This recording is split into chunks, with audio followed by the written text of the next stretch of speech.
Hi guys, good morning. Can you all hear me? Good morning. Yes, Good we morning. can hear. Okay, all right. Thanks for confirming, guys. So, can you all see the slides as well? Yeah, sure. Okay. So let me go into the full screen mode.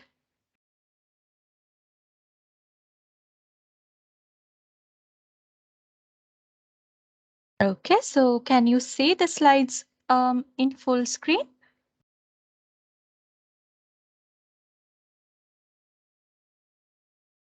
No, can't see. All right. All right. Okay, so let's wait for a few seconds.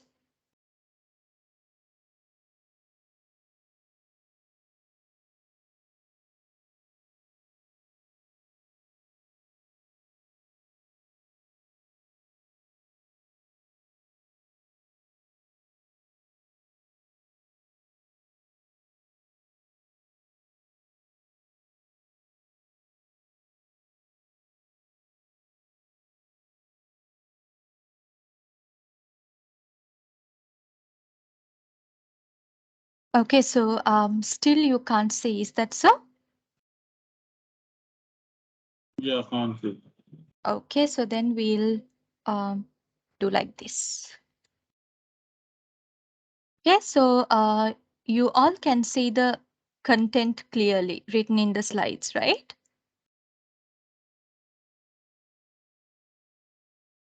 Like if we do it in this mode, you guys can see the content written inside the slides, right? Yes. Okay, all right. So then guys, we'll go in this mode. Okay, so yeah, so this is our third lecture for resource management in health and social care subject. Okay, so today we will be talking about something very interesting. Okay, so about leadership styles.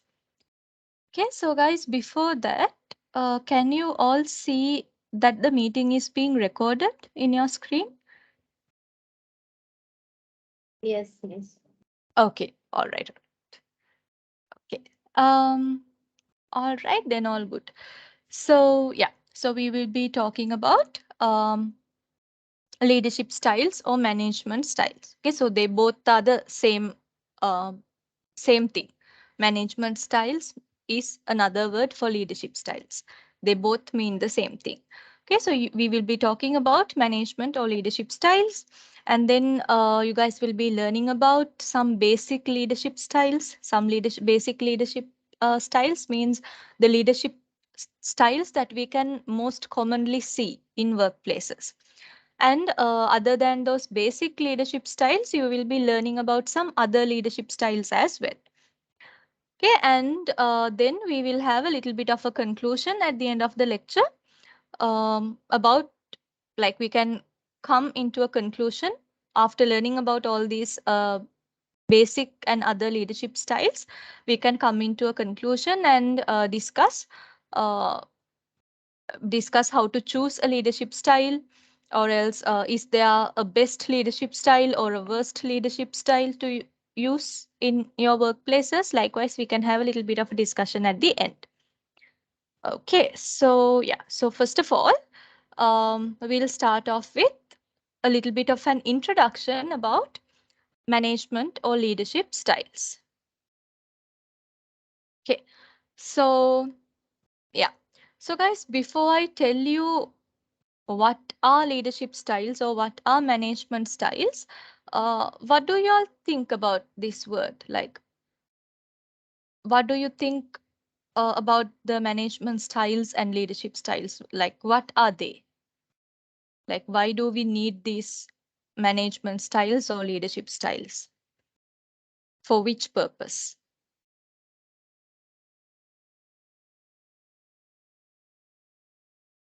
Okay, you can unmute yourself and answer the questions, or you can put in the chat as well.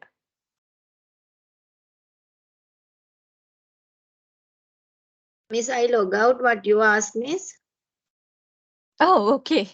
Taranga, I was so before I teach you about management styles and leadership styles, I was just asking, what do you guys think about management styles or leadership styles? Like, what are they? Why do we need these styles? That was my question. Excuse me, ma'am. Yes. A leadership style is a leader's method of providing directions or implementing plans and motivating people Okay, that's a really good like answer, that. Tilani. Yes, exactly. You're right. Okay, so that's a really good question. That's a really good answer. And can I hear Yes, thoughts we from others as well? Yes, Tarang. because someone need to guide us, no? Yes, exactly. Yeah, we someone have to direct us, so we need leadership. Mm-hmm. Okay, all right. That's once again a really good answer. Yes. Okay, so what about others? Good morning, all. Good morning, ma'am. Good I morning, think Janaka.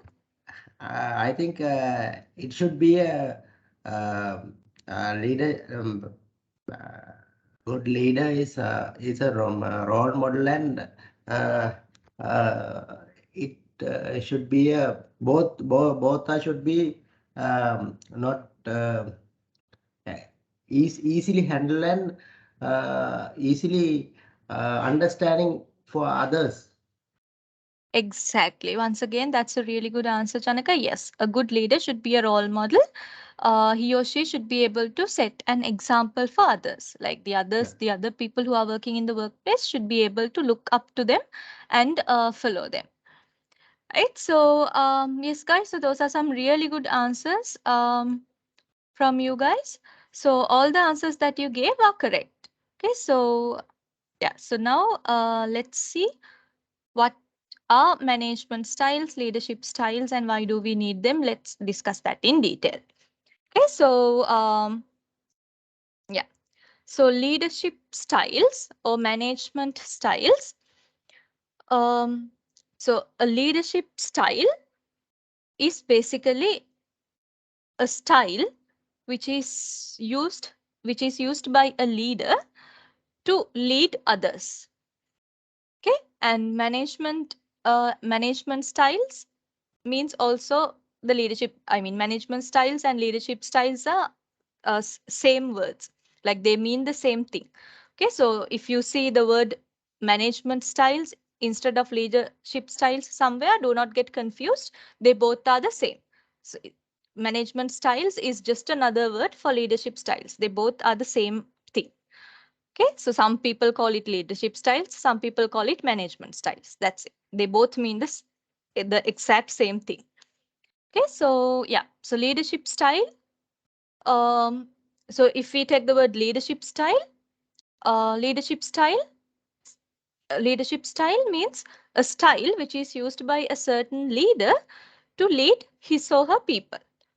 Okay, and if we take the word management style, we can say management style is a style which is used by a manager to to manage um, his or her people in the workplace. Okay, so this is how we can define leadership styles or management styles. Okay, and leadership styles and management styles, they both mean the same thing. They both are the same words. Okay, so leadership style is just another word for management styles. Management style is another word for leadership styles. They are synonyms, same words. They mean the exact same thing. Okay, so now you know what are leadership styles or management styles. So now, how can we? So there are several different leadership styles. Okay, so you will be learning about these leadership styles in this lecture, in today's lecture. Okay, so you will be learning uh, about 10 leadership styles today. Okay, so that means so like there are more than 10 leadership styles, but I picked up the main leadership styles for today's lecture. So that means there are like several different leadership styles. There are many leadership styles, right? So if you have many leadership styles, how can you choose? How can you decide what leadership style work best for me and my organization? Okay, so since there are several leadership styles, since there are many leadership styles, we need to pick one leadership style or few leadership styles that work best for your organization. Okay, because some leadership styles might not work for your organization. So those styles you should not pick for your organization. You should pick only the ones that work for you and for your organization. Okay, so how are you going to decide that? Okay, so we will discuss that during the lecture. Okay, and yeah, so as I just mentioned, there are many leadership styles from which to choose. Okay, so today you will be learning about 10 leadership styles, but those are not the only 10 available in the world. Okay, so those 10 are, I picked up 10, around 10 styles which are most commonly used, but other than that, there are some other leadership styles as well. Okay, so basically there are many leadership styles for us to choose from. Okay, and there are some common leadership styles in management. So now, so in the beginning of the lecture, I told you that leadership styles and management styles, they both are the same word.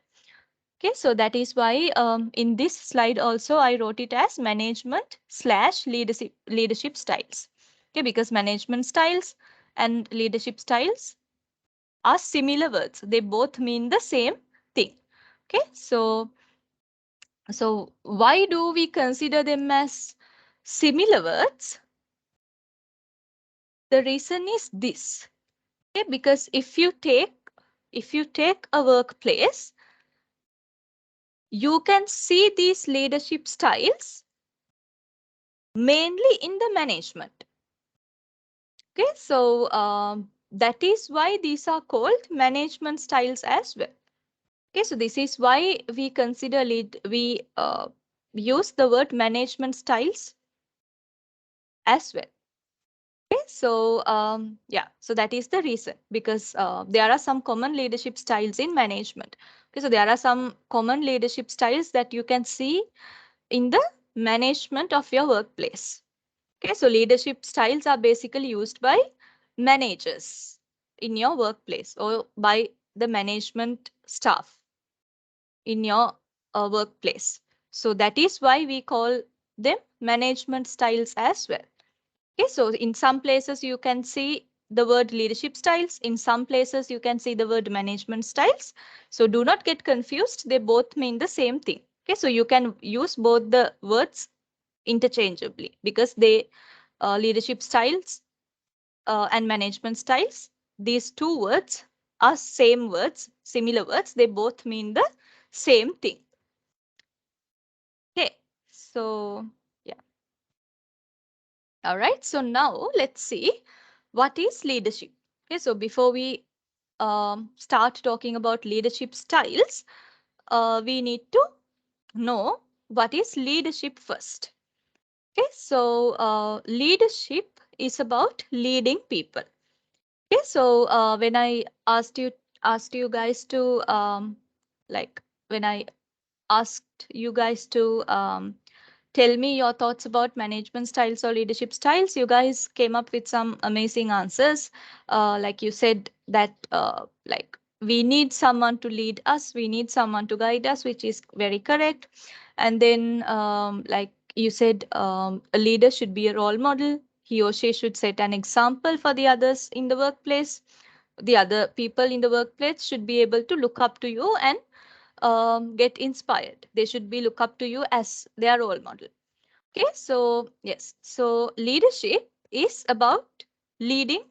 The the word leadership means leading people.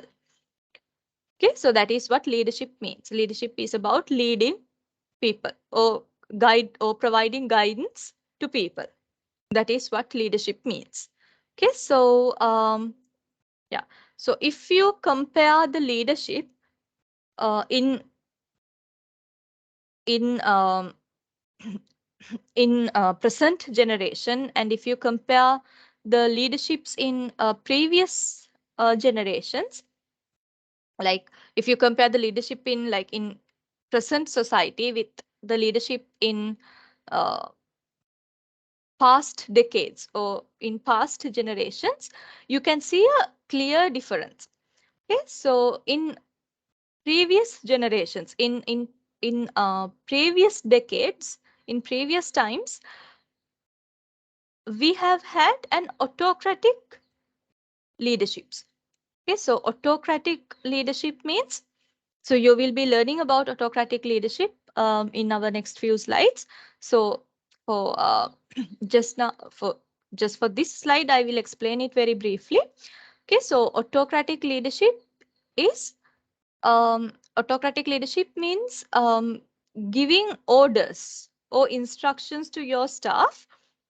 But I mean, so as a manager or as the leader, you are giving orders to your staff. Okay, and if your staff doesn't follow these orders, you will punish them. Okay, and you are not letting your staff to give their opinions. Like when you are working, you do not let your staff to voice out their opinions. Instead, you are the person who is telling what to do. Okay, so you are the person who is telling what to do. You are giving orders and instructions to the staff. If they don't follow it, you punish them, and the staff is not allowed to give their opinions.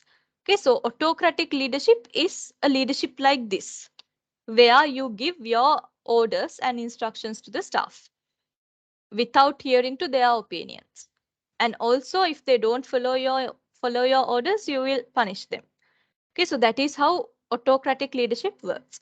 Okay, so if you look at the past decades, if you look at the previous generations, um, we had this autocratic leadership many decades ago. Okay, in previous decades, we had this autocratic approach or autocratic leadership in most of the workplaces. Okay, so now we have improved.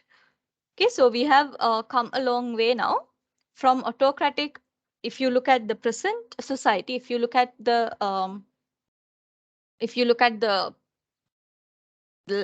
present decade or the present situation, we have moved away from an autocratic approach to a very creative and participative approach.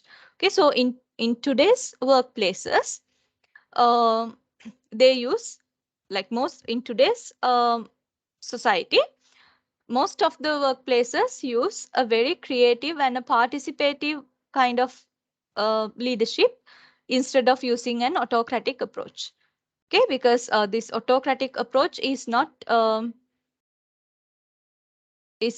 used by most of the workplaces in today's scenario. But several decades ago, it was used by most of the workplaces. So now we have evolved with time. So now most of the workplaces do not use this autocratic approach. Instead, they use very creative, collaborative, participative approaches in terms of leadership. Okay, and yeah, and not everything old was bad and not everything new was good. Okay, so so autocratic approach or autocratic leadership is something which is old, which was used by older generations, which was used by previous generations, right?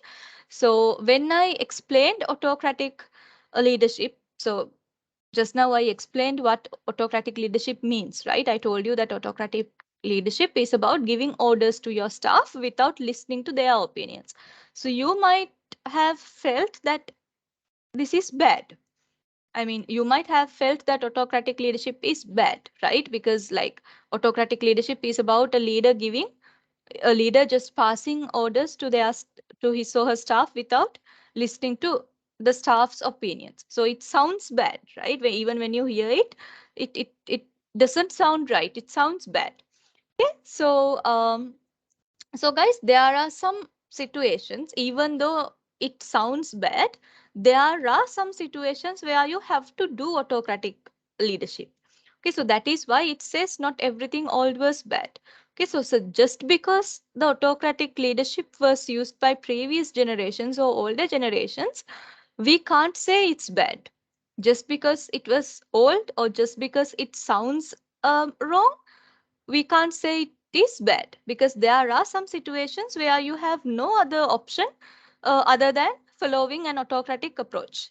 Okay, so autocratic approach comes in handy in some situations.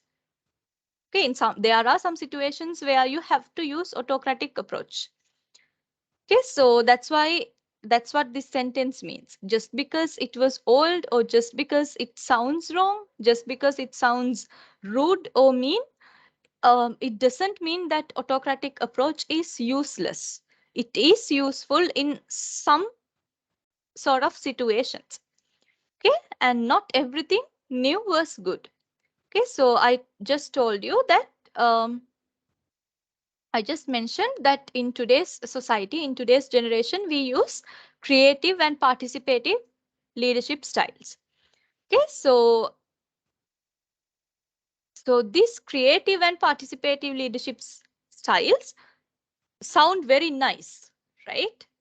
So creative and participative leadership styles means you are creative, you are participative, you are collaborative, you are working together with people. Okay, so it sounds very nice. Okay, so even though it sounds very nice, even though it is used by present generations, by current generations, it is not good always. So there are situations where there are situations in which you can use this creative, participative leadership styles, but there are some other situations where you can't use this kind of creative or participative leadership styles. Okay, so that's what this sentence means. Okay, so there are some situations where autocratic leadership is useful, and there are some situations where creative or participative approaches are not useful. Okay, so just because something was old, you can't say it's bad, and just because something is new, you can't say it's good. Okay, so yeah, so that is what it means. Okay, so different styles were needed for different situations, and each leader needed to know when to exhibit a particular approach. Okay, so all these leadership styles that we are going to learn today, they all are useful. Okay, so none of them are useless. Even though autocratic leadership, even though it sounds a bit mean or even though it sounds a bit rude, there are situations where autocratic leadership is useful as well. Okay, so all the different leadership styles that you are going to learn today, none of them are useless. All of them are useful for certain situations, and there are some situations where they are not useful. Okay, so yeah, so there are no good leadership styles or bad leadership styles. All the leadership styles are useful in different situations.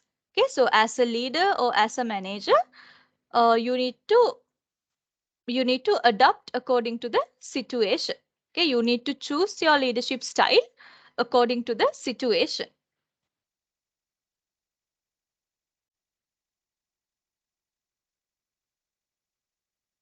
Okay, so let's move on to the next slide. Yeah, leadership strategies define every leader's personal leadership style. Okay, so yeah, so may adopt some of these in achieving the organization's goals and objectives. Okay, so leadership strategies define every leader's personal leadership style. Okay, so by looking at your leaders, leadership style, you can have an idea about his or her personal leadership style as well. Okay, so I mean, if a leader choose the autocratic leadership style, then most probably his or her personal leadership style is also autocratic. That means. Okay, so likewise, by looking at the leadership style that your manager or leader uses, you can have an idea about their personal leadership style as well. Okay, so why do we use these leadership styles? In order to achieve the organizational goals and objectives. Okay, so when you are working at your workplace or when you are working in your company or the organization, there are some goals and objectives which are set by the organization or by the company, which are called organizational goals or organizational objectives. Okay, so we follow these your leaders follow these leadership styles in order to achieve those organizational goals or organizational objectives. Okay, so guys, here in the content I told you that we will be learning about some basic leadership styles. Okay, so basic leadership styles means the basic leadership styles. Okay, so basic leadership styles means basically the leadership styles that are most commonly used by leaders. Okay, so there are 4 basic leadership styles. Okay, so these are the 4 basic leadership styles: autocratic, bureaucratic, laissez-faire, democratic. Okay, so these are the 4 basic leadership styles: autocratic, bureaucratic, laissez-faire, and democratic. Okay, so first of all, you will be learning about all of these 4 leadership styles. So first of all, I will start off with the first one, autocratic leadership style. Okay, so yeah, so autocratic leadership style is a classical approach. Okay, so a classical approach means an approach which was used by previous generations, which was used in the previous decades. Okay, manager retains as much power and decision-making authority as possible. Okay, so in autocratic leadership, manager is the one who is always making decisions. Okay, so manager, all the power is centralized to the manager. Manager has the entire power. Okay, manager is the one who makes decisions for the organization. Okay, so the manager doesn't let his or her staff to make decisions. Like the manager doesn't allow his or her staff to make decisions. Instead of that, the manager himself is making decisions. Okay, so the manager is the one who makes decisions. All the power is concentrated towards the manager. Yes, that is how autocratic leadership works. Okay, so does not consult staff. No allowed to give any input. Okay, so in here, in this leadership style, manager is the one who makes all the decisions. So he or she does not consult staff. So he or she does not look for ideas or opinions from the staff. The staff is not allowed to give their opinions or comments. The staff should completely listen to the manager. Staff expected to obey orders without receiving any explanation. So this is what I wanted to mean. Okay, so the staff is supposed to obey orders. So in here, in the autocratic leadership, the leader is giving orders. The manager is the one who makes decisions, and the manager gives orders to the staff. Okay, so the staff should obey these orders. Okay, so the staff is expected to obey these orders without receiving any explanations. So as a staff member, you can't ask questions like in autocratic leadership, the staff members cannot ask questions like, sir, why are we doing this? Ma'am, why are we doing this? What is the reason for this initiative? Can we do it like this instead? So likewise, you can't ask any questions from your manager in this kind of leadership. Okay, so you as the staff members are expected to completely obey whatever the orders given by the manager. Okay, so the staff members are not allowed to ask any questions, or they are not allowed to request any explanations. They should simply obey the orders which are given by the manager, which are given by the leader. Okay, so so if they do not obey those orders given by the manager, there will be punishments. Okay, so the manager will punish you if you do not obey. Yes. Yeah, I think it's simple example that forces and the police in Sri Lanka. Sorry, Fayaz? No, I think it's an example, like we can show as an example the Sri Lankan police and army. So that's how they work, no? So that is the method they use, no? They have to. The police and they are army. senior. Yeah, the police and army actually follow. I mean, the police and army actually fall for another category of leadership fires. That's a good question. So the police and army, we can consider them as this leadership style, bureaucratic leadership style. Okay, so because bureaucratic leadership style means leading by the book, leading by the rules. Okay, so the like you can, so the police, army, so you can consider them as this leadership style. So they fall into this category uh, rather than the autocratic type. Okay, so yeah. Yep, that was a really good question. Okay, yeah, so we were discussing about this, no? Yeah. Uh, yeah, so if you do not, so in autocratic leadership style, if the staff doesn't follow the um, the orders given by the leader, they will be punished. Okay, so that is how autocratic leadership works. Okay, so this leadership style was greatly criticized during the past 30 years. Okay, so this is a leadership style which has been severely criticized by people during the past 30 years. Okay, and Gen X staff highly resisted. Okay, so Gen X staff means, so Gen X means Generation X. Okay, so Generation X means people who were born in 1960s and in early 1980s. Okay, so the people who were born in 1960s to 19 the people born in 1960s to 1960s to early 1980s can be considered as Generation X. Okay, so this is the generation which was this is the generation which experienced this kind of autocratic leadership.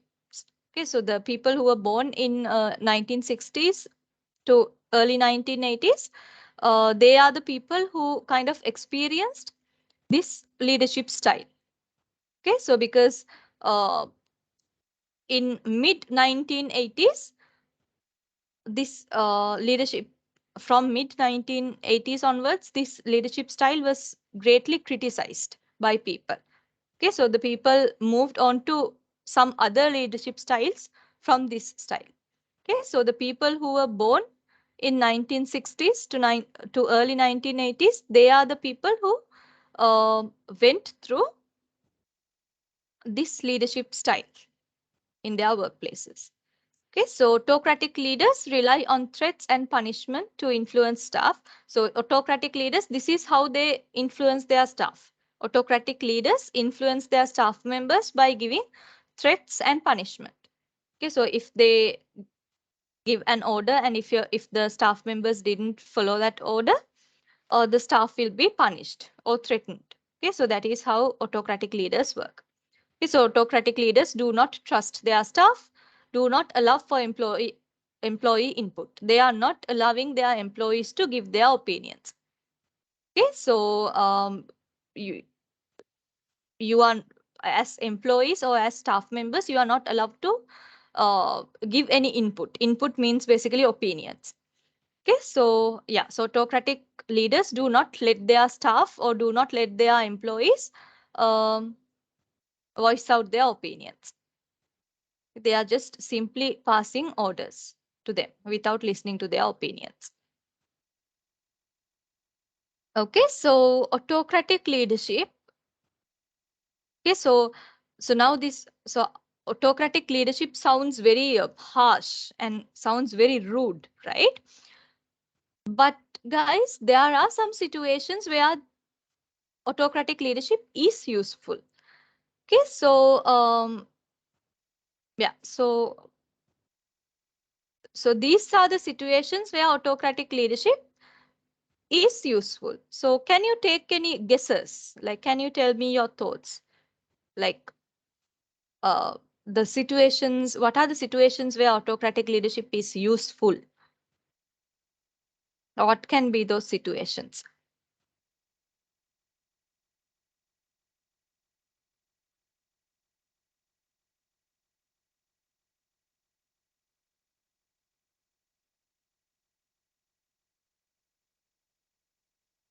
We can take quick decision. Yes, Taranga, that's a really good answer. Yes. Quick decisions. When you have to take quick decisions, yes. Autocratic leadership is useful because, like if there are, I mean, of course, when you are running an organization, there are some situations where you don't have much time to think, right? Where you have to take decisions very quickly. So in such situations, your manager will take the decision and uh, tell the employees what to do. Okay, so the employees are not allowed to discuss and have their opinions and all of that because there is not much time. When you have to take quick decisions, you have to take it quickly, right? You don't have much time. So you don't have much time for those discussions, opinions, all of that. So in such situations, the manager takes the decision on behalf of everyone, and we immediately start working towards that, working on that decision. Okay, so that's a really good answer. Yes, And Tara. also, miss, we can't that only one is taking the decision, no, so we can't pass something happened. We can't Mhm. pass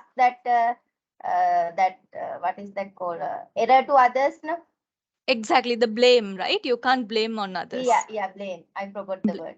Yes. Okay. Yeah, that's once again a good answer, Taranga. Yes.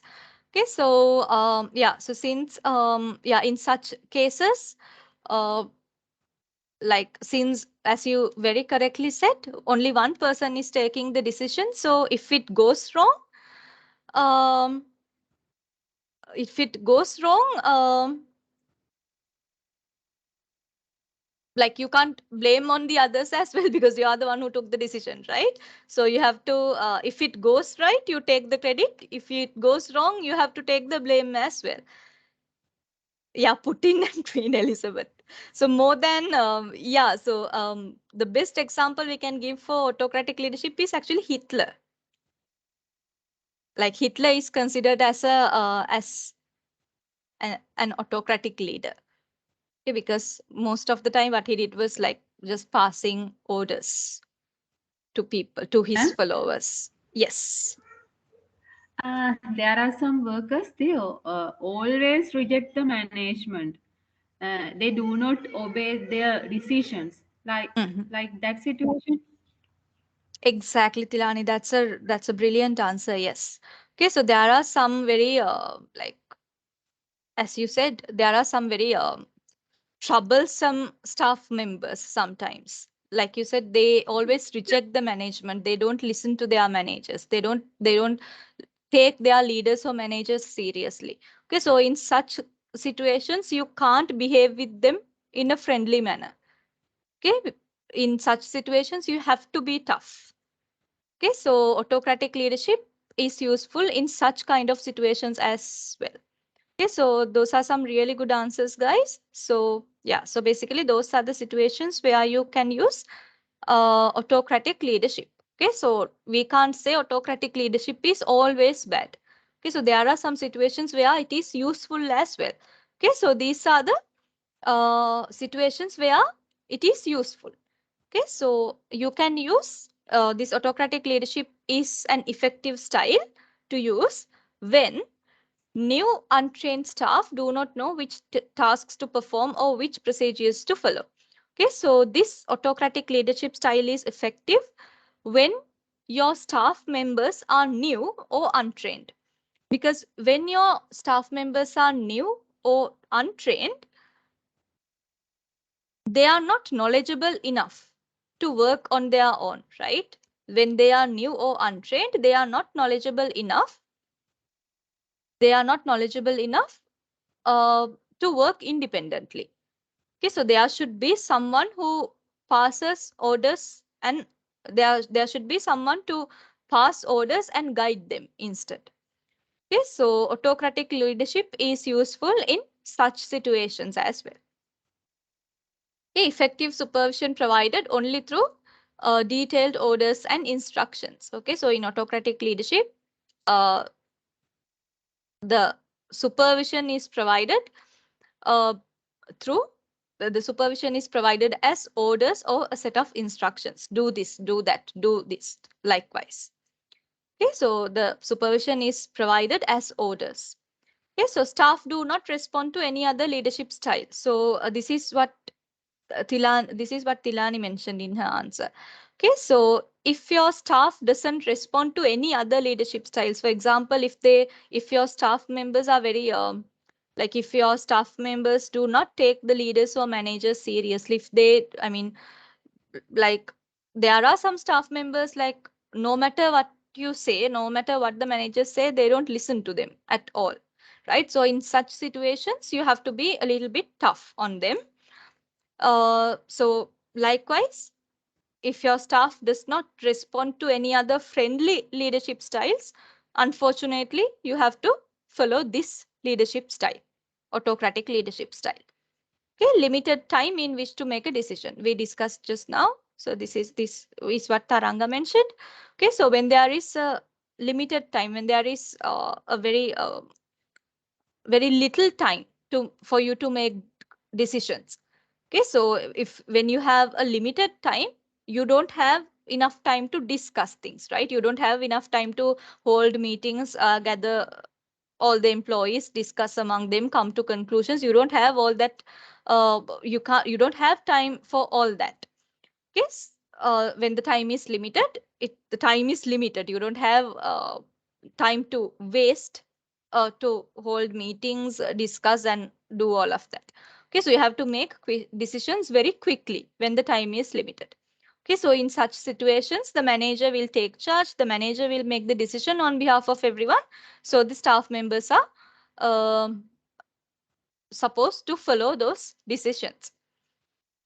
Okay, a manager's power challenged by staff.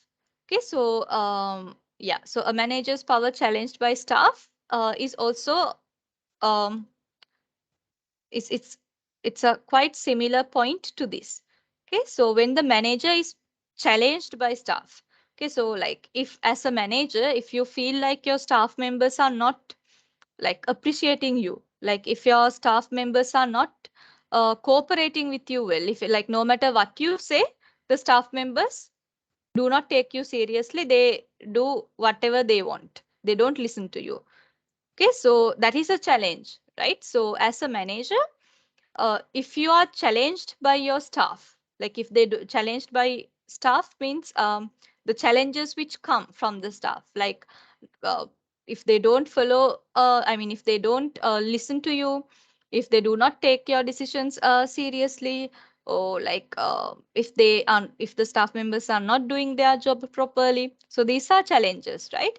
So if a manager's power is challenged by staff, if your staff members are giving this kind of challenges to you, then you can't follow those friendly leadership styles. Then you have to sadly go for this kind of a leadership style. Then you have to be kind of tough or hard on your staff members and follow this kind of a harsh leadership style. Okay, and work needs to be coordinated with another department or organization. Okay, so there are some situations where you have to coordinate the work with other departments of the organization or with other different organizations. Okay, so autocratic leadership can be used in this kind of a situation as well. Okay, so these are situations where you should not use autocratic leadership styles. Okay, so you should not use autocratic leadership style when staff become tense, fearful or resentful. Okay, so resentful means upset. Okay, so if your staff, like you should not use autocratic leadership style when the staff become tense, like if your staff is stressed, fearful or upset, you should not use this leadership style because it will make them more upset, more fearful, and they will not be able to perform well. Okay, and when your staff members don't perform well, the organization performance also goes down. Okay, and staff expect their opinions heard. So if your staff members expect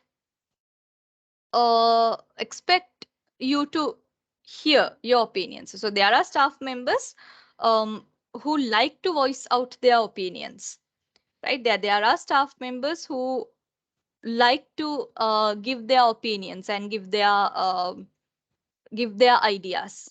So if you have such staff members, you should not use this autocratic leadership style. Okay, and staff depend on their manager to make all their decisions. Okay, so there are some staff members who are very lazy. They always depend on their manager to make all the decisions. They always expect they do not use use their brain. Instead of that, they always completely depend on their manager, on their leader to make all the decisions on behalf of them. Okay, so in such situations also you should not use this autocratic leadership style, because in such situations, if you use this, your staff will never learn how to make decisions. Okay, so they will uh, they will always expect you to make decisions on behalf of them. They will never learn how to make organizational or company decisions. Okay, so in such cases also you should not use this autocratic leadership style. Okay, so because of this autocratic leadership style, can cause low staff morale, high turnover, and absenteeism and work stoppage. Okay, so as you can see, autocratic leadership is a little bit of not little bit, it is a very harsh leadership style, right? So since this is a harsh leadership style, not everybody can tolerate it. Okay, so because of this autocratic leadership style, you will face situations like high turnover, absenteeism. Absenteeism means like people will stop, like your staff members will take leave frequently. They will uh, be absent. Then more than being present, they will be absent. Absenteeism means being absent for work. And then sometimes work stoppage, the work will stop. Okay, and their morale will go down, low staff morale. Okay, and people will start resigning from the company. Okay, so these are some consequences that can happen because of this autocratic leadership style. Okay, so that is about autocratic leadership style. So now we will learn about bureaucratic uh, leadership style. Okay, so bureaucratic leadership style means managing by the book. Okay, so managing by the book means managing or doing everything according to procedures or policies. Okay, so more like a police officer. Okay, so that is how a police officer works as well, right? A police officer, uh, like a police officer does not implement his or her own rules, right? They always uh, go by the rules, go by the procedures, or go by the policies. Okay, so yeah, so that is how bureaucratic leadership style works. Bureaucratic leadership style means leading by the book, leading according to the book. So you do everything according to the book, according to the written procedures or policies. Okay, according to procedures or policies. Okay, so you do not think creatively or innovatively. You don't do any creative stuff here. You clearly lead people by the book according to procedures and policies, like a police officer. That is how bureaucratic leadership works. Okay, so there are some situations where bureaucratic leadership works and bureaucratic leadership doesn't work. Okay, so these are some situations where bureaucratic leadership works. Okay, so these are the situations where bureaucratic leadership works. Staff performing routine tasks over and over. Okay, so in a in a company or in an organization, there are some tasks which are performed over and over. Like these tasks happen every day. Okay, so can you give me an example of such a task which happen over and over?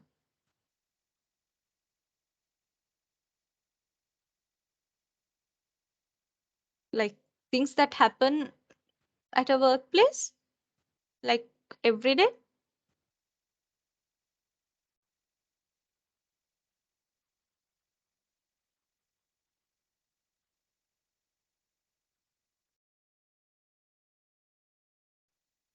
What meant? I didn't get it. Yeah, the things that happen in a workplace over and over. Over and over means like repeatedly. Okay, so there are in a company or in an organization, there are certain things that happen repetitively, like daily, once a week, twice a week. Likewise, there are some repetitive things that happen in a company. So can you give me some examples for such repetitive things that happen in a company or an organization?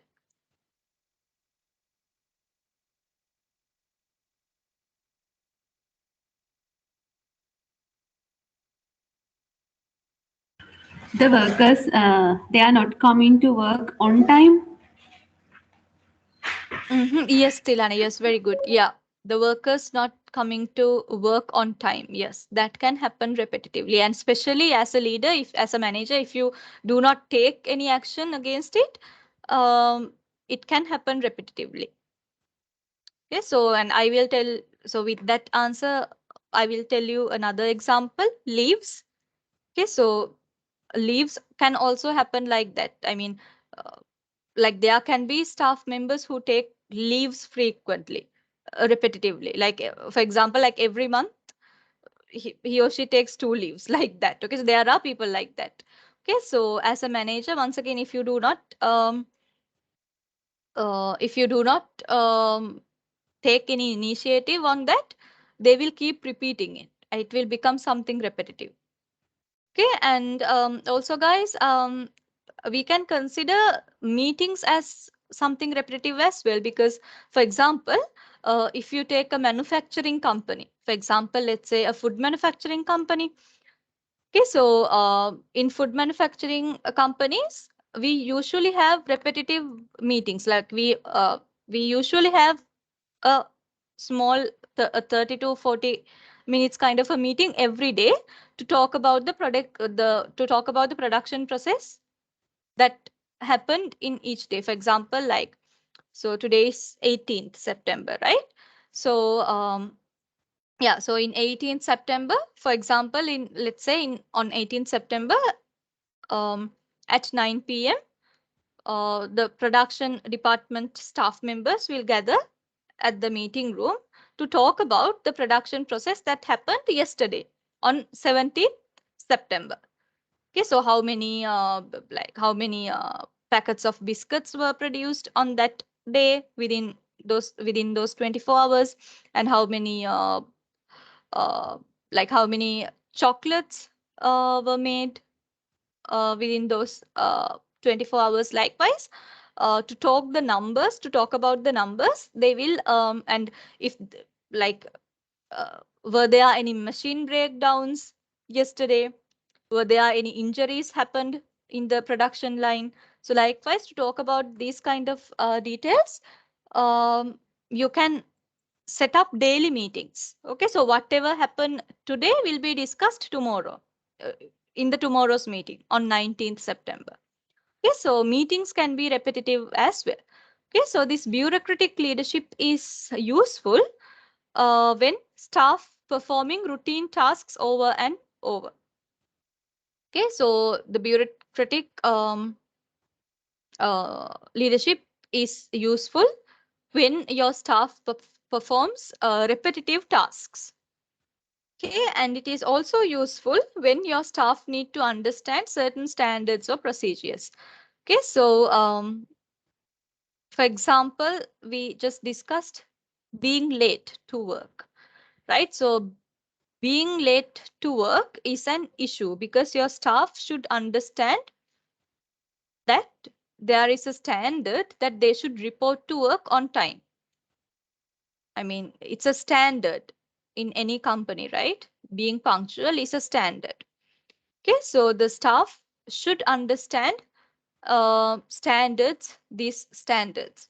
Okay, so bureaucratic leadership can be used in this kind of situations as well, where your staff should understand certain standards or procedures. Okay, and safety or security training conducted. Okay, so when you, so there are several types of trainings provided by companies, right? So for safety and security matters, we provide safety or security trainings.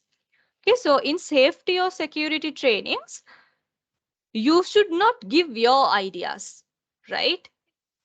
You should not give your opinions or your ideas in safety or security trainings. Okay, because like in safety or security trainings, you should give, like you should lead your staff members by the book. Okay, so you should follow whatever. So there is something called safety manual, where you have all the guidelines. It's a document. It's usually a book, where you can see all the guidelines about safety in the workplace. Okay, so when you provide a safety or security trainings, you should not give your ideas. Instead, you should tell what is written in the safety manual, right? You should not, when you are training your employees, you should like tell them the guidelines which are written in the manuals, which are written in the documents when it comes to safety and security matters, right? You are not allowed to give your opinions or your ideas. Okay, because safety and security are extremely critical matters when it comes to workplace. Like these two, safety and security, are extremely important, like very, very important aspects of a workplace. Okay, so when you are giving your employees a training about safety measures or security measures, you should not give your ideas. No matter how innovative or creative you are, you should not give your ideas. Instead, you should tell them what is written in the book, what are written in the documents or manuals. Okay, so if something like this happened, this is what you should do for your safety. And if something like this happened, this is what you should do for your security. Likewise, you should lead by the book when it comes to safety or security matters. Okay, and staff performing tasks that require handling cash. Okay, so if your staff members perform any tasks that require handling cash, for example, a cashier. Okay, a cashier. Okay, so yeah, so handling cash is once again a very crucial matter. Okay, so in such cases also, you should give them guidelines. You should give them instructions according to the book. Okay, so you should lead them or you should guide them by the book when if your staff members require handling cash, like cash related matters. Okay, so in cash related matters also, we lead by the book. Okay, we tell the staff members whatever written in the documents or in the reports or whatever, like we lead them by the book. Okay, so these are some situations where you can use the bureaucratic leadership.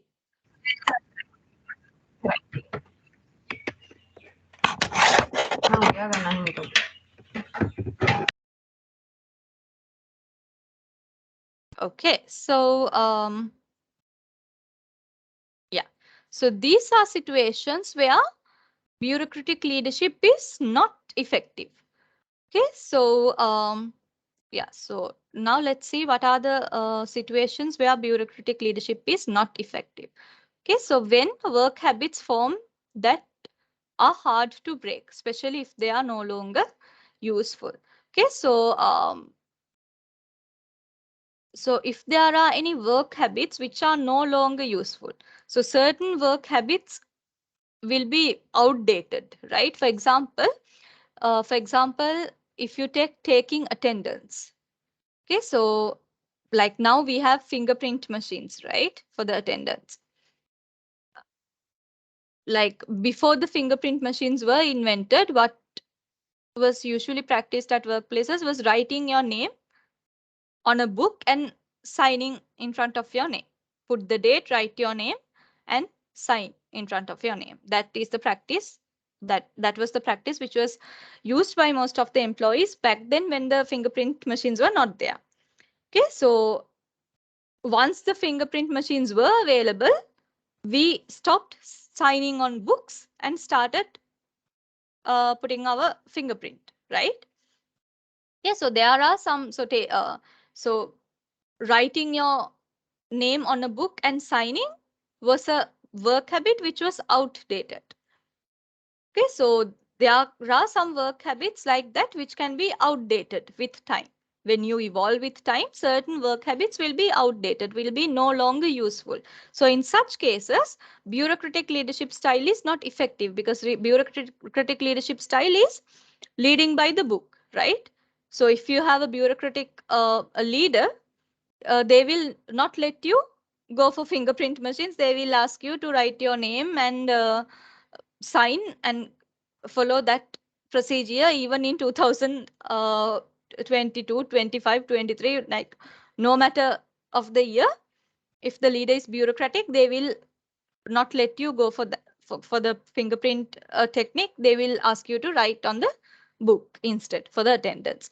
Okay, so in such cases, bureaucratic leadership is ineffective.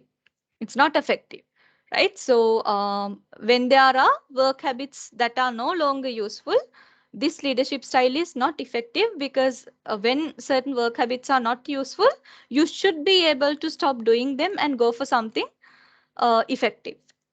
Okay, and staff lose their interest in their jobs and in their co-workers. Okay, so bureaucratic leadership is about leading by the book, leading by rules, guidelines, and procedures. Okay, so because of this, sometimes your staff might lose interest in their jobs and in their co-workers. Okay, so and another disadvantage of bureaucratic style is that staff do only what is expected of them and no more. Okay, so since you are leading them by the book, the staff cannot be innovative or creative. They do only what is expected of them. They do not do anything beyond that. Okay, so their personal growth is also kind of restricted by this leadership style. Okay, so that is about bureaucratic leadership style. Okay, so now we can talk about democratic leadership style. Okay, so yeah, so when you see the word democratic leadership style, what do you all think? Like what is the word democratic means?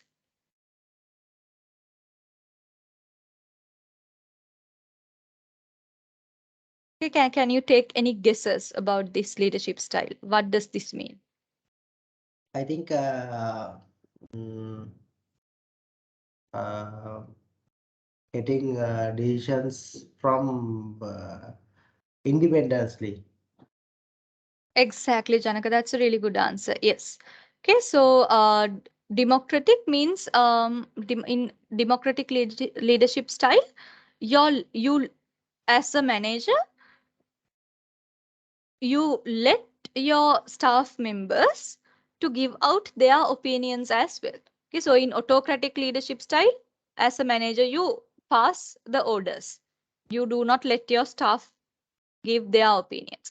And in bureaucratic leadership style, you do not pass orders, but you are leading your staff by the book according to guidelines, policies, or procedures. Okay, so democratic leadership is something which is very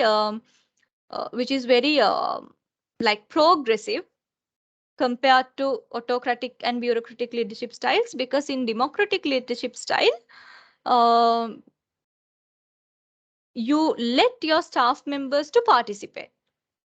Okay, you let your staff members voice out their opinions and you let your staff members participate and you work as a one whole team.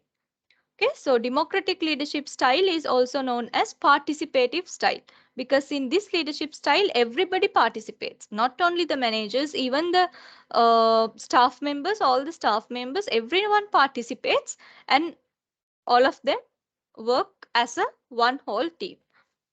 Okay, and encourages staff to be a part of the decision making. Okay, so here the manager encourages his or her staff members also to make decisions.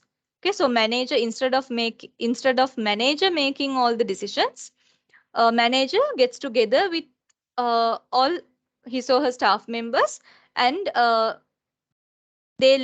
manager lets the staff members, the manager encourages the staff members also to make decisions. Okay, so here in democratic leadership, the staff members are also encouraged to take part in the process of decision making. Okay, so keep staff informed about everything that affects their work and shares decision making and problem solving responsibilities. So here in this democratic leadership style, you share all the responsibilities and decision making with your staff. Okay, so your staff is allowed to make decisions in this leadership style, and the staff is allowed to take problem solving responsibilities as well. Okay, so the workload, as you can see, the workload is divided between the workload is divided among yourself and among your staff members. Okay, so that is how the democratic leadership style works. So in this leadership style, the staff also makes decisions, and the staff also takes this problem solving responsibilities. Okay, so yeah, so this democratic leadership style can produce high quality and high quantity work for long periods of time. Okay, because guys, here in democratic leadership style, the most important thing is all of the people, all the people in the workplace are working as a team, right? The staff members are also encouraged to speak up. They are also encouraged to take responsibilities.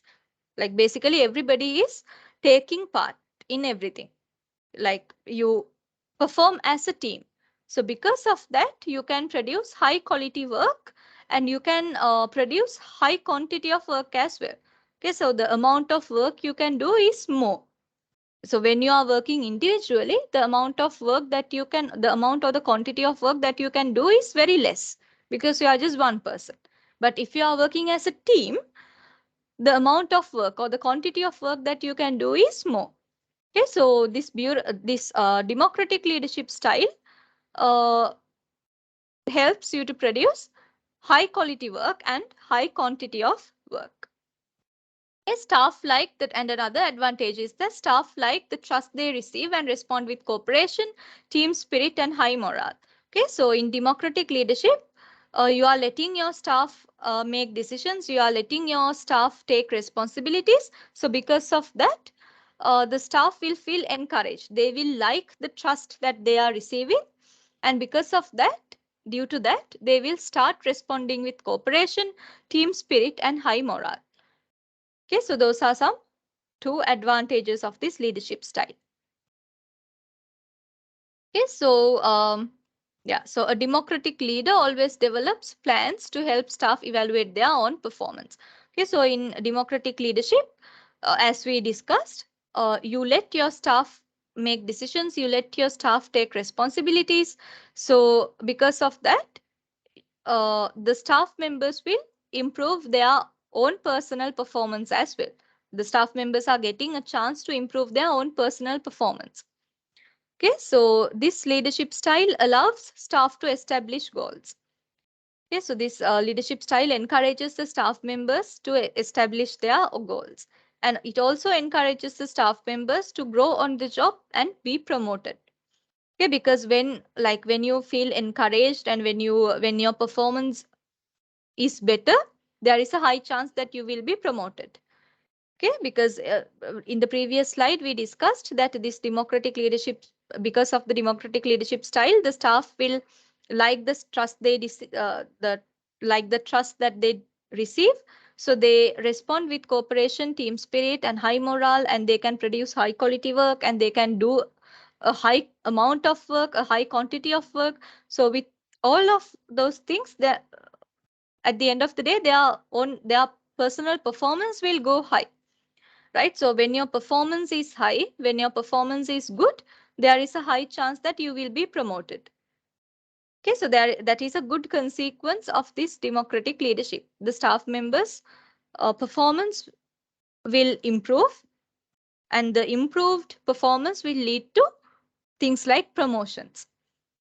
Okay, and recognizes and encourages achievement. Okay, so a democratic leader always recognizes his or her staff members' achievements, and he or she always encourages those kind of achievements made by the staff members. Okay, so the democratic leadership style, guys, give me 1 minute.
Hi guys, can you all hear me again?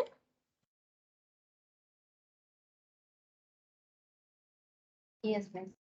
Okay, right. So democratic leadership style. Okay. Like democratic leadership style sounds really nice, and it sounds very encouraging, right? Uh, so but even though it sounds very encouraging, and even though it sounds really nice, there can be situations where democratic leadership style will not be useful. Okay, so we'll see what are the kind of situations where democratic leadership style is useful, and what are the kind of situations where democratic leadership style is not useful.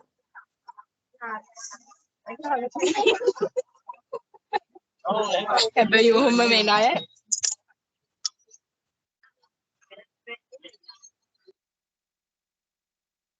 Okay, so yeah, so democratic leadership style is useful, um, is successful when used with highly skilled or experienced staff, or when implementing operational changes, or resolving individual or group problems. Okay, so basically democratic leadership style is very successful or useful when you are working with a highly skilled or experienced staff. Okay, because like in democratic leadership style, you let your staff take responsibilities, you let your staff you let your staff make decisions. Okay, so to take responsibilities and to make decisions, your staff should be highly skilled and experienced. If they are not skilled, or if they are not experienced, they will not be able to make correct decisions, and they will not be able to take up responsibilities. Okay, so this leadership style is most useful when you use it with highly skilled or experienced staff members. Okay, so if your staff members are not skilled, are not experienced enough, it's better to not use this leadership style. Okay, so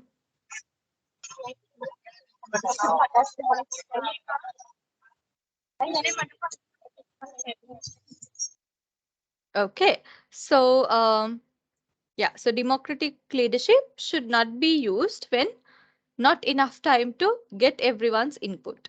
Okay, so in democratic leadership style, everybody is allowed to give their opinions and everybody is allowed to take up responsibilities. Everybody is allowed to to give their input, right? To give their opinions. Okay, so there can be situations where I do not have enough time to get everyone's opinions. So in such cases, you should not go for democratic leadership. Easier and more cost effective for the manager to make the decisions. Okay, so there can be situations where it is more cost effective or it is more easier if the manager can make the decision.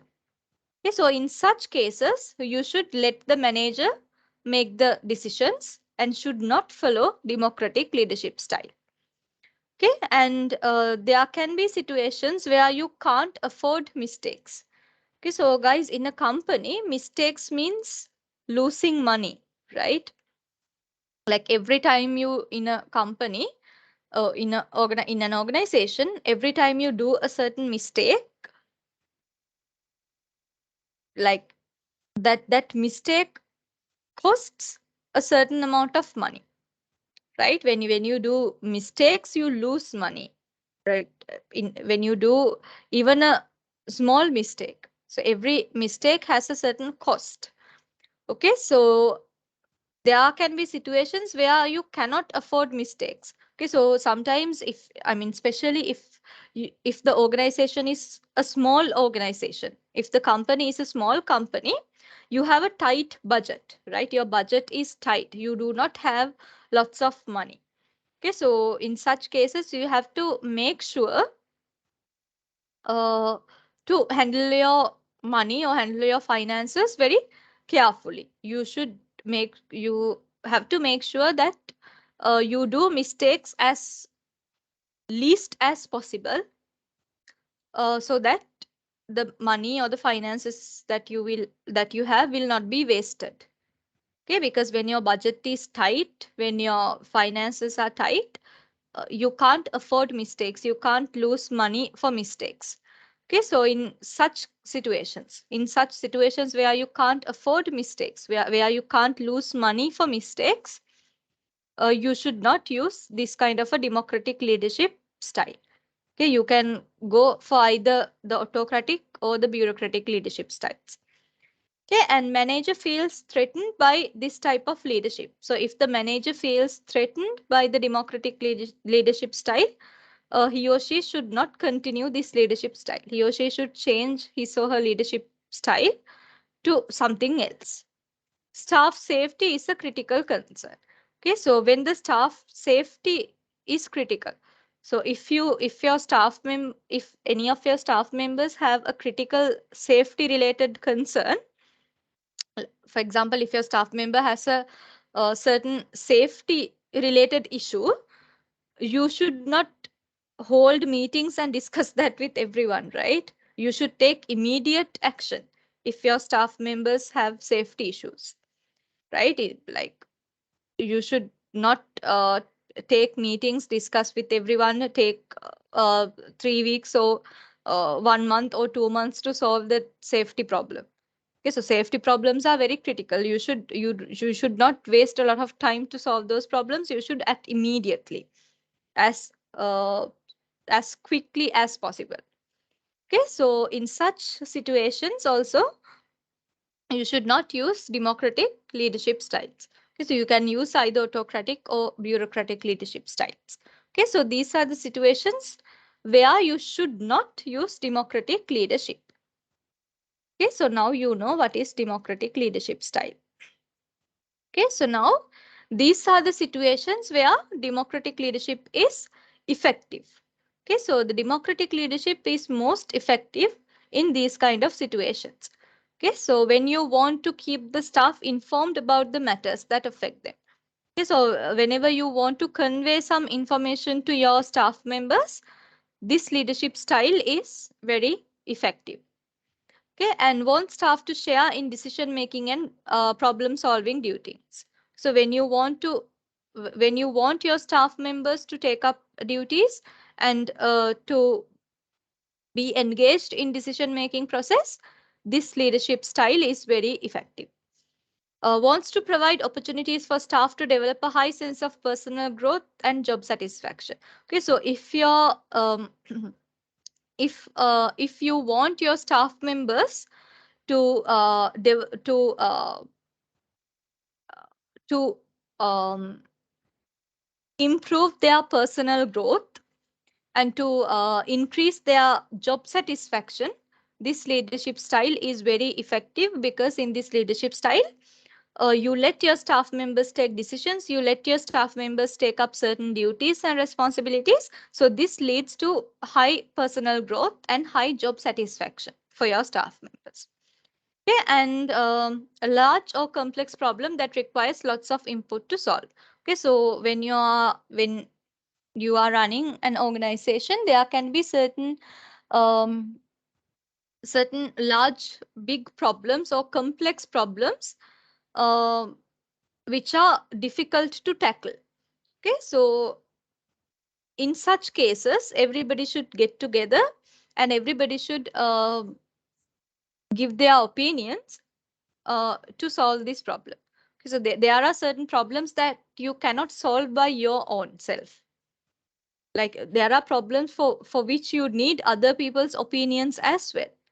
Okay, so in such situations, this leadership style is very effective, because you can get together, have a discussion, and take opinions from all of your staff members as well. Okay, and changes must be made or problems solved. Changes must be made or problems solved that affect staff. Yeah.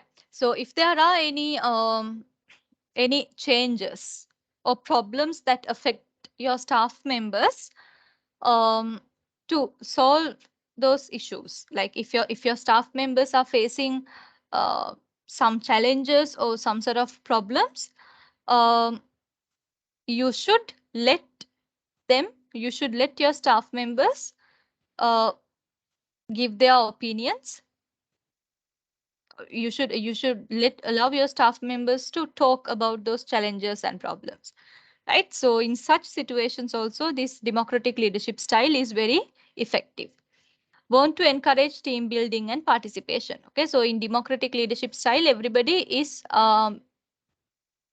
coming together as a team. Okay, so this leadership style is very effective in team building and participation as well. Okay, so this leadership style will improve everybody's team building skills and participation skills.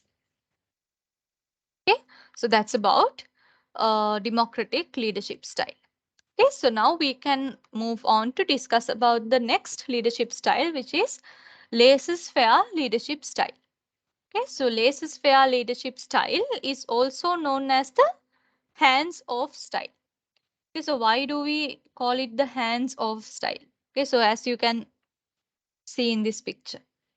Okay, so in this leadership style, the manager provides little or no direction and gives staff as much freedom as possible.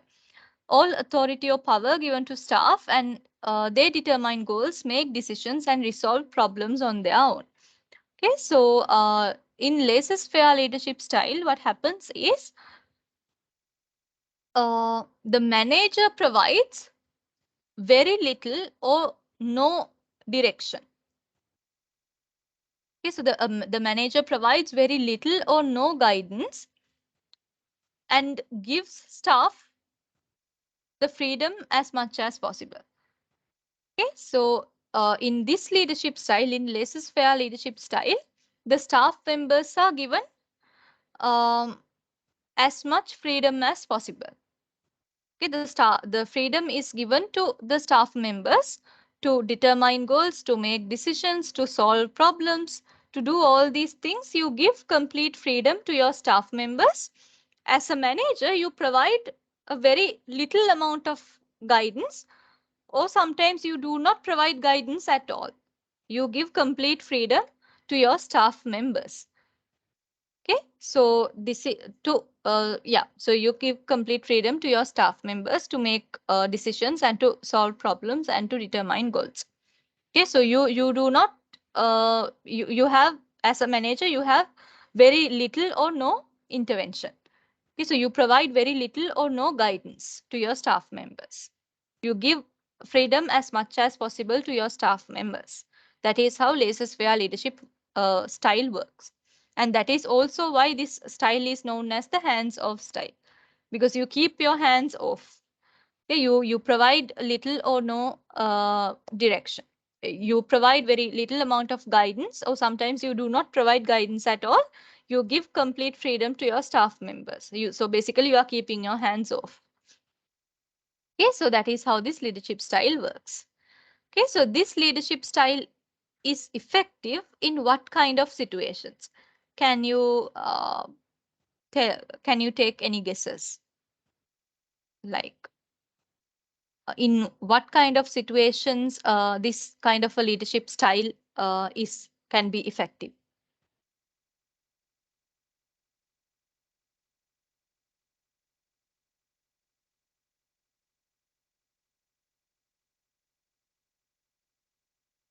What are the situations where this laissez-faire leadership style is effective? If there is function and some kind of things. Okay, yes. Yeah, yes, functions. And what else, guys? In some company there is very intelligent workers. Yes, Tilani. Yes, that's a really good answer. Yes. Okay, so yeah, so there are some highly skilled, highly intelligent, well experienced staff members. So when you have very intelligent and well experienced staff members, you can keep your hands off as a manager. You can give freedom to your staff members and let them work. You don't have to interfere. Okay, so yeah, so those are some really good answers. Okay, so yeah, so this laissez-faire leadership style is effective in this kind of situations. Okay, so when your staff is highly skilled, experienced, and educated. Okay, so when you have a highly skilled, experienced, and an educated staff, you don't have to interfere, right? You can rely on your staff members because they are skilled, experienced, and educated. Okay, so you can give a little, very little guidance to them, or sometimes you don't have to give guidance at all. You can completely trust your staff members. You can let them work freely. Okay, and this leadership style is also effective when staff have pride in their work and the drive to do it successfully on their own. Okay, so there are sometimes you have some staff members who are very driven. Very driven means very encouraged and passionate about the work. And there are some staff members who try their best to do the work successfully, to finish the work successfully. Okay, so when you have those kind of staff members also, you don't have to interfere much. You can give freedom to them and let them work freely. You can rely on them as a manager. Okay, and outside experts such as staff specialists or consultants used. Okay, so sometimes guys, some companies or some organizations use outside people, experts. Outside experts means outside people to guide their staff. Okay, in some companies, in some organizations, managers do not guide their staff members. Instead of the managers, the company hires people from outside to guide the staff members, to provide instructions to the staff members. Okay, so we call these people staff specialists or consultants. Okay, so if you are working as a manager in a company where you use staff specialists or consultants, these staff specialists or consultants will guide the staff. Okay, so then it's not your duty to guide the staff because the specialists and the consultants will take care of that. They will guide the staff. Okay, so then as a manager, you don't have to bother about that. Okay, and staff trustworthy and experienced. Like I said before, if your staff members are trustworthy, if they are reliable, and if they are well experienced, you don't have to interfere much. You don't have to give guidance much. You can completely rely on them. You can let them work freely. Okay, so these are the situations where this leadership style is useful. Okay, so there are some situations where this leadership style is not useful. Okay, so these are the situations where you should not use this leadership style. Okay, so if your staff feel insecure at the unavailability of manager. Okay, so if your staff feels insecure or sort of insecure means not being sure. Okay, so insecure means uh, being not sure about things, not being sure about things. Okay, so if your staff feels insecure or unhappy about the availability of the manager, so there are some staff members who prefer to be guided by a manager, right? So in such situations, you should not use this type of leadership style. If your staff is insecure or unhappy about the unavailability of the manager, you should not use this leadership style. Okay, and if the manager cannot provide regular feedback to staff on how well they are doing, once again, you should not follow this leadership style.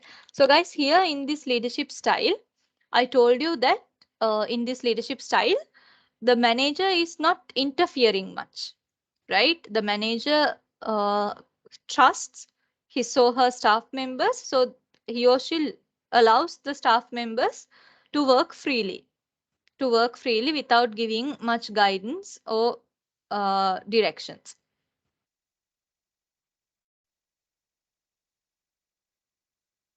Okay, so so here, like, you are not interfering much with the staff members, right? So even if you do not interfere as a manager, you should provide regular feedback. I mean, you let your staff members work freely, that is true, but you should provide regular feedback to your staff, right? So, I mean, you should, for example, you can take a meeting and ask from the staff members how the things are going. For example, let's say there was a problem, so you let your staff members solve the problem. So maybe after 1 week, you can take a meeting and ask from the staff members, how is it going? How is the progress? Okay, so likewise, so then the staff members will explain you the progress, and then you can give feedback. Okay, so you can give your feedback. Okay, so what are the things that they have done well and what are the things that they need to improve? So likewise, you can give your feedback like that. Okay, so yes, you are not interfering much, but that doesn't mean that you can completely disconnect yourself from the staff members. Okay, so you should be connected to your staff members in a certain manner. So how can you be connected with your staff members? By giving regular feedback. Okay, so this feedback should be regular as well. Okay, so if you give a project to them today, at least 1 week later, you can have a meeting and talk about the progress of the project. Okay, you should not have a meeting 2 months later out of nowhere and then talk about it and then give your feedback. because then it is not regular, right? If you do it very late, it is not regular. Okay, so your feedback should be given in a timely manner and it should be regular. Okay, so maybe after in the first week, you hold a meeting, you give your feedback, you discuss with your staff and give your feedback. And then maybe after another week or another 2 weeks, you can hold another meeting and talk about the progress. How's the progress now? How are we doing now? Likewise. Okay, so the feedback should be regular. Okay, and managers unable to thank staff for their good work. Okay, so if you are a manager who is unable to thank staff for their good work, if you are a manager who doesn't appreciate your staff members for their good work, then this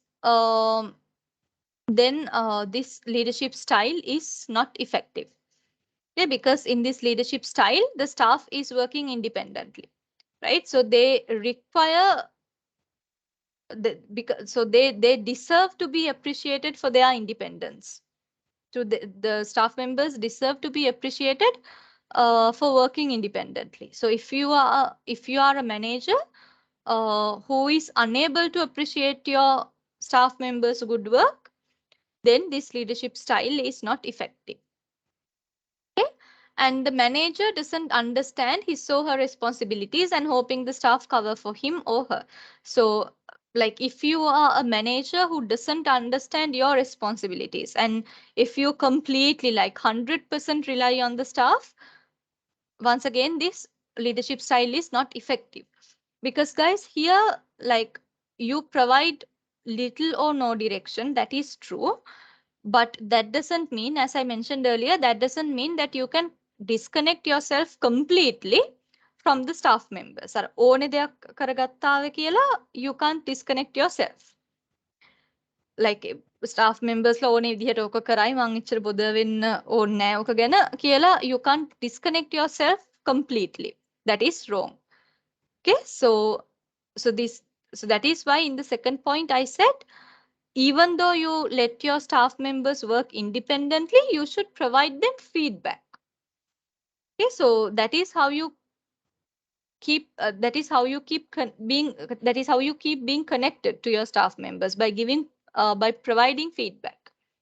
Okay, so if you are a manager who does not understand your roles and responsibilities as a manager, this leadership style is not going to be useful, is not going to be effective. Okay, so these are the situations where you should not use this laissez-faire leadership style. Okay, so guys, these are the four basic leadership styles: autocratic, bureaucratic, democratic, and laissez-faire leadership style. Okay, so since we learned the basic leadership styles, now we can move on to the other leadership styles. Okay, so bureaucratic, autocratic, democratic, bureaucratic, and laissez-faire are the mostly used leadership styles. Okay, so that's why we call them basic leadership styles. Okay, so in addition to these four basic leadership styles, there are some other leadership styles which are not commonly used, but sometimes used, sometimes not. Okay, so yeah, so apart from these four basic leadership styles that we just discussed, there are some unpopular other leadership styles as well. Okay, so we'll talk a little bit about those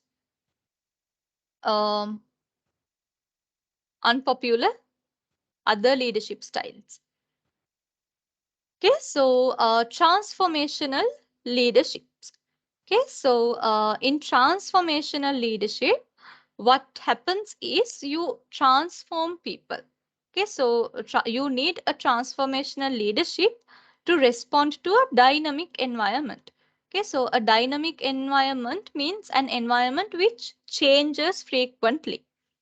Okay, so transformational leadership is very effective in a dynamic, in a frequently changing environment. Okay, so transformational leadership is a leadership which causes changes in other people and in the organization. Okay, so transformational leadership is a type of leadership which causes changes, which makes change happen in other people and in the organization. Okay, so this leadership makes changes happen in self, in your own self, in other people, in groups of people, and in the organization. Okay, so charisma. Charisma is a special leadership style commonly associated with transformational leadership. Extremely powerful, extremely hard to teach. Okay, so charismatic leadership is another leadership style which goes along with this transformational leadership. Okay, so charismatic leadership means leading people by someone's charisma or charm. Okay, so charismatic uh, leadership is about that, leading people charismatically or charmingly. Okay, so charismatic leadership is another leadership style which is usually associated with this transformational leadership. Okay, so charismatic leadership is extremely powerful and it is extremely hard to teach. Okay, so it's extremely hard to teach someone how to be charismatic. Like it is something that which should come from the personality or from inside. It is very hard to teach a person how to be charismatic. Okay, so that is about transformational leadership. And then transactional leadership. Okay, so transactional leadership means getting things done. Okay, so transactional leadership is very similar to bureaucratic leadership. Okay, because in transactional leadership also you are leading by the book. Okay, so by the book approach. In this kind of leadership also, in transactional leadership also, you are leading by the book. You are leading by the rules, procedures, and guidelines. Okay, to get things done. So you are getting things done by leading people by the book, by leading people by guidelines, rules, policies, and regulations. Okay, so you can see this kind of leadership in this transactional leadership is commonly seen in large bureaucratic organizations. Okay, and then we have creative leadership. Okay, so in creative leadership, you lead people creatively. Okay, you inspire people, you generate creative or innovative new ideas, and you lead people creatively. You lead people in a creative and an innovative way. Okay, so that the people or your staff members will get inspired by you. Okay, so this creative leadership is useful in complex and readily changing situations. Okay, so there are dynamic situations, right? Dynamic situations means situations that change frequently, and there are some complex situations. Okay, so creative leadership is very effective in this kind of complex situations or in dynamic changing situations. Okay, because in complex situations and in dynamic situations, you cannot lead people by book. You should be creative, you should be innovative to handle these situations. Okay, so in such cases, you should use creative leadership. Okay, and then we have corrective leadership. Okay, so corrective leadership is about it's a collaborative system. Okay, so corrective leadership is about uh, coming together as a team and working as a team. Okay, so in corrective leadership, the leaders will work with their staff members. The managers or the leaders will come together with their staff members as a one whole team, and they will work as a one whole team. That is how corrective leadership works. Okay, and then change leadership. Okay, so change leadership means even when you see the title, you can guess the meaning of this. Okay, so change leadership means leadership that um, uh, a type of a leadership which endorses changes, which causes changes or alterations. Okay, so beyond thinking about individuals and individual organizations, single problems and single um, solutions. Okay, so this change, like uh, in this change leadership, like to follow change leadership, you should think think beyond the traditional things. Okay, so like to endorse changes or to endorse alterations, to make changes or to make alterations, you should think innovatively, right? So you should think beyond the traditions. Okay, so there are some traditional things that we do in workplaces, right? So in order to adopt change leadership in your workplace, you should think beyond those traditions and you should think creatively and innovatively. Okay, so basically change leadership is a leadership which endorses changes and alterations, changes or alterations in the workplace. Okay, so rethinking system to introduce change on parts of the whole and their relationship to one another. Okay, so these changes or the alterations which happen as a result of this change leadership can happen in people and can happen in the organization as a whole as well. And then we have intelligence leadership. Okay, so intelligence leadership, we need intelligence leadership to navigate the future by embracing ambiguity and reframing problems as opportunities. Okay, so intelligence leadership means leading by intelligence. Okay, so in intelligence leadership, you you embrace ambiguity. Okay, so ambiguity means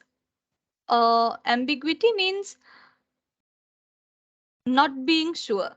Like ambiguity means unsure moments. Okay, so in intelligence leadership, you embrace ambiguity, you embrace unsure moments. You do not get scared of unsure moments. Instead, you embrace unsure moments and you take problems in a very positive manner. You consider problems as opportunities. Okay, so you do not get feared by problems. Instead, you reframe problems. You reframe problems as opportunities. You take problems as opportunities. Okay, and yeah. Okay, so you can like with this intelligence leadership, you can take your organization to a really good place. Okay, so uncharted territory means a place where you have never been before. Okay, so organizations, this intelligent leadership can take organizations into uncharted territory. Okay, so which means you can, with this leadership, you can take the organization into a level or into a place where it has never been before. Okay, and then multicultural leadership. Okay, so multicultural leadership is a leadership which encourages several cultures. Okay, so multicultural leadership is a leadership which encourages the involvement of several cultures. Okay, so this improves the team and individual effectiveness, and then it improves the innovation as well, because there are, so when you work with multicultural, when you are working in a multicultural environment, when you are working with people who are coming from different cultures, it drives you for innovation. Okay, because since people are coming from different cultures, they have different beliefs, they have different opinions, they have different backgrounds. Okay, so these differences lead to innovation, these differences lead to creativity. Okay, so you treat everybody with understanding and mutual respect. Okay, because in a multicultural environment, everything is different, everybody's background is different, everybody's beliefs and opinions are different. So you have to understand these differences and treat these differences with mutual respect. Okay, so multicultural leadership is a leadership which encourages um, which encourages um, which encourages to have several cultures in the workplace. Okay, and then we have pedagogical leadership. Okay, so pedagogical leadership is about um, it's about a connective organizational system using a democratic learning and communicative style. Okay, so pedagogical leadership is also about working as a team.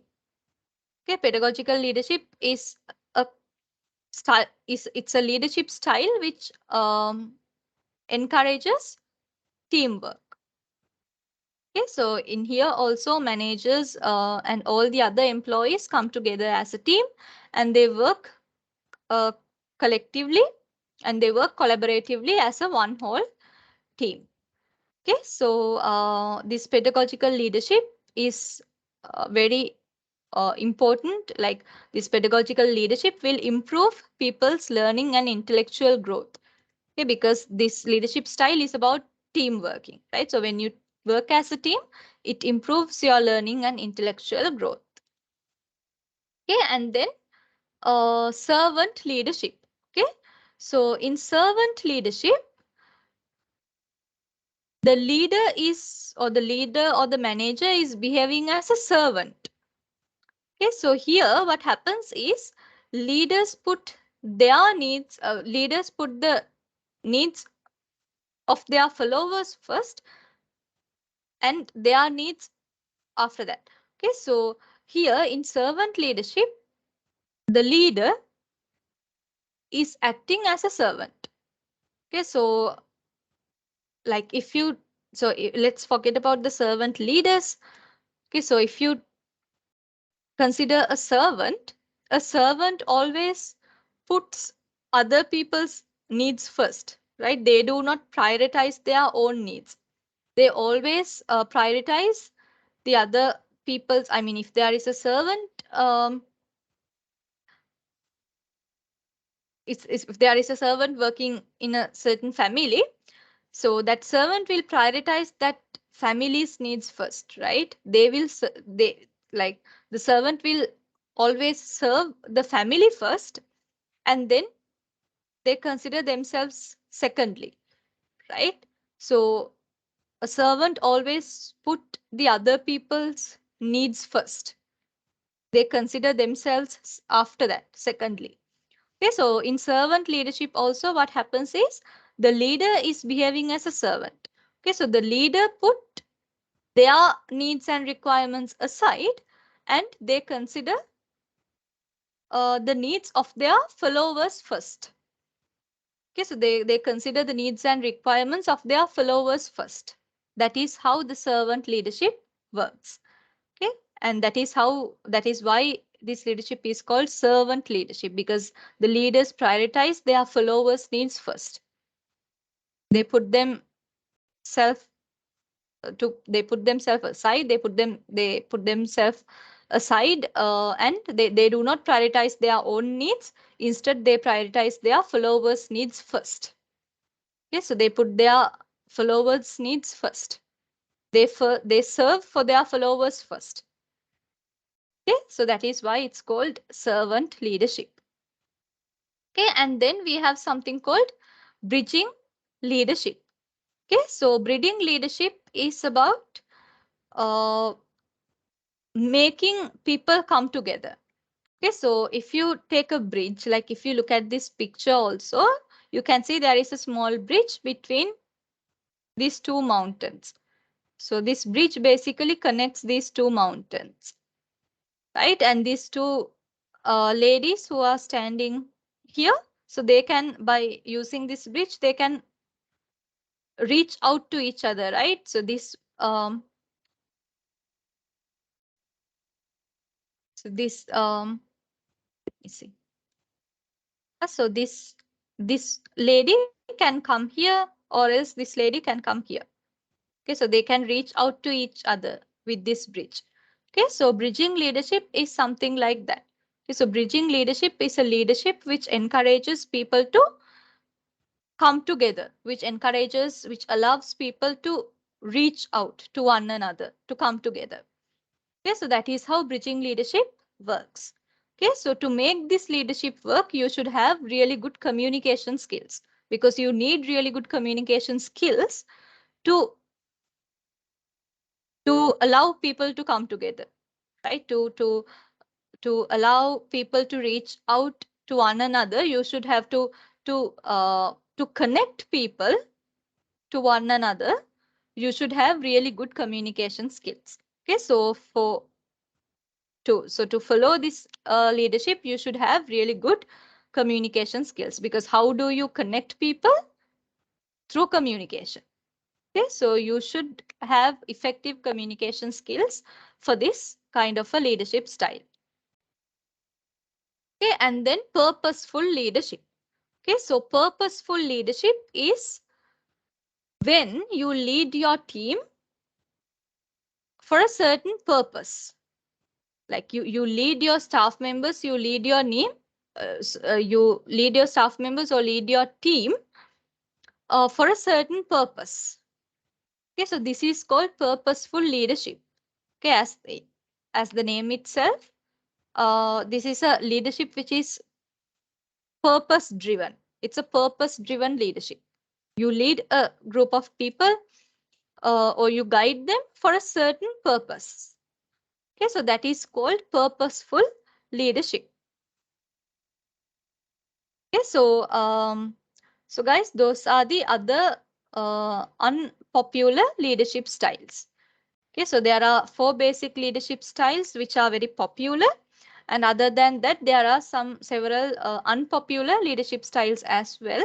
So those are the styles that we discussed under other leadership styles.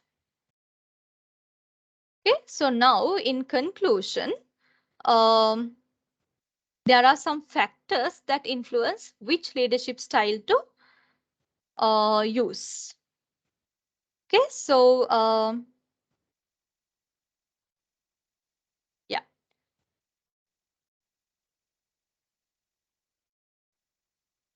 Okay, so these are the factors that influence which leadership style to choose. Okay, so guys, yeah, so we can actually discuss this in the next week's class. Okay, so yeah, we can discuss what are the factors that influence you to choose the leadership style and how can you choose the best leadership style that works for you. So we'll keep it for the next week's class. Okay, so for now, do you have any questions? Is there anything that you didn't understand from the lecture?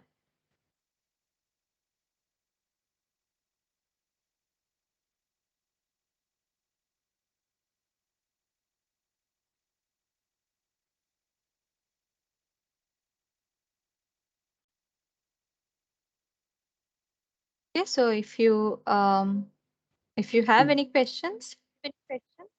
Hello, Miss Ganguly. This is not with regard to the lecture, but regarding the assignment. Like when I go and try to upload it in the Teams, Yes, after I Rifka. upload it, and Okay. then again when I view my assignment, I cannot see the header or footer or anything else. Okay, so you can't see only the header or footer, or you can't see anything. Is that No, so? no, no, no. I can see the rest of my assignment, but Okay. once I upload the assignment, the header and footer gets disappeared from the upload. Oh, all right. So the problem is only with the header and footer, right? Right. Yes. Okay. All right. So since it is only the header and footer, you don't have to worry a lot about that, Rifka. Okay. Because your student name, the ID, everything is visible on the cover page, right? Yes. Yes. Ma'am. Okay, all right. So then no worries, Rifka, that's fine, because sometimes it happens. Uh, because sometimes when you download it and view it as a downloaded file, the header and footer appears. Right. It's Okay. like All yeah. right. So Okay. when you When we view try it to give it. online, Right. that's the thing, Rivka. So like just try to download it and view it from your side. So then from your end. So then I think it will be visible. All right. Okay, ma'am. Then I'll just go ahead and upload it if there's no such complication with that. Yeah. Right. Okay, so header and footer, there is nothing much to worry about if the rest is visible. No worries. Okay, ma'am. Thank you. Okay, no worries, Rivka. So yeah. So guys, I shared a document on the WhatsApp group explaining how to upload the assignment, right? So like is everyone clear about that document, or else we can do this, like if any of you guys can share your laptop screen, because guys I can't share mine because like since I'm the lecturer, my interface looks very different from you guys. I don't have that turn in button in my interface. Okay, so if one of y'all can share your screen, I can tell you what to do. So is there anybody who is logged into this meeting through their laptops? If so, you can, if you all can change, sorry, share your screen. I will tell you the steps.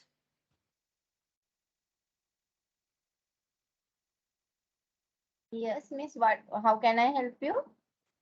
Yes, Taranga. So can you share your team's screen? Like, let me. Okay, so screen as in this screen. Let me show you.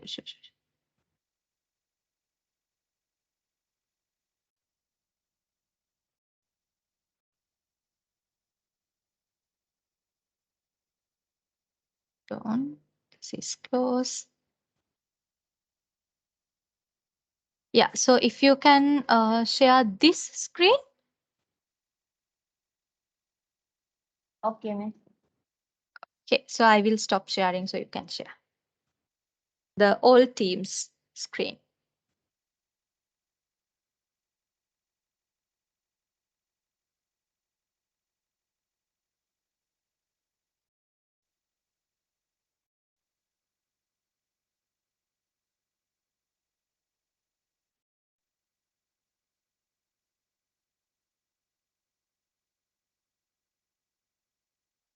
Is this one, Miss?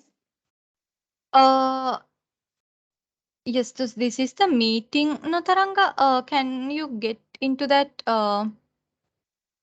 like that all teams screen? The first interfere that appears when you click on Teams.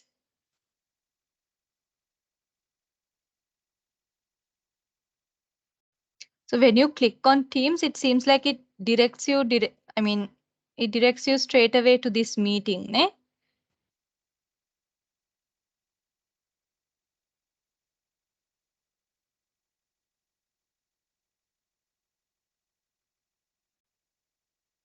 Yes, Miss. Yeah, that create, While yeah, doing it, I can't go. yeah, that's the thing. While being here, you can't go back to the screen. Yeah, so guys, yeah, so I will then show you. Okay, so this is your team.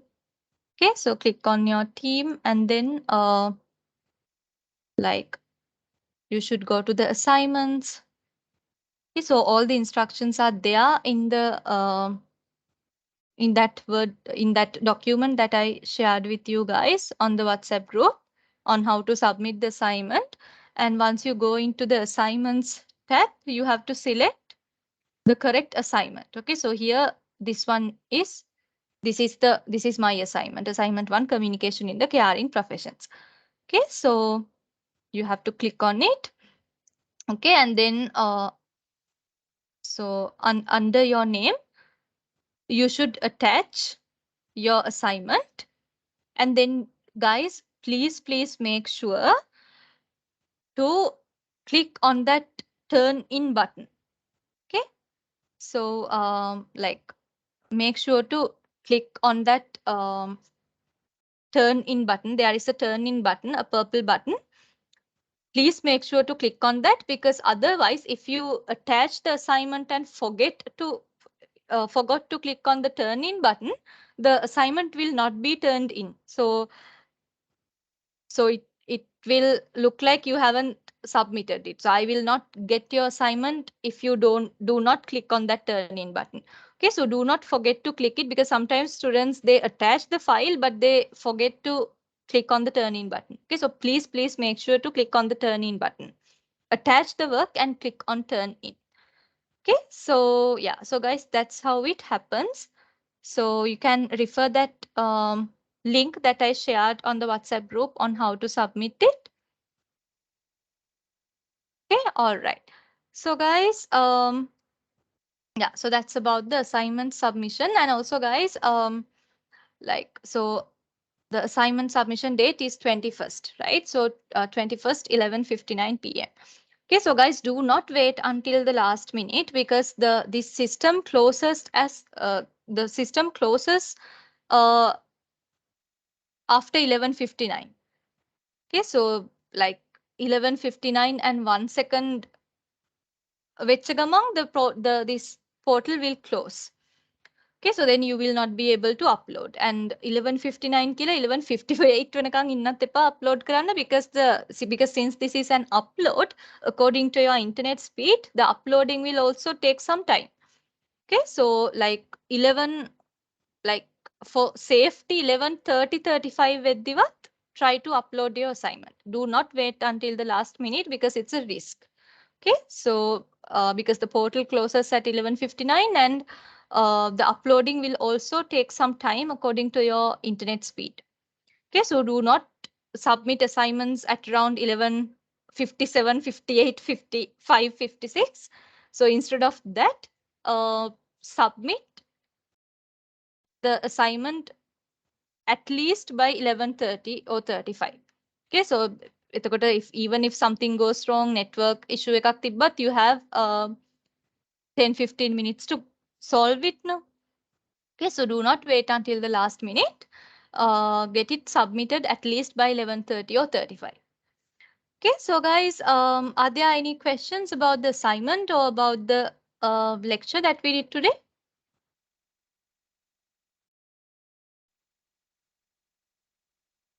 Or are you guys clear about what to do?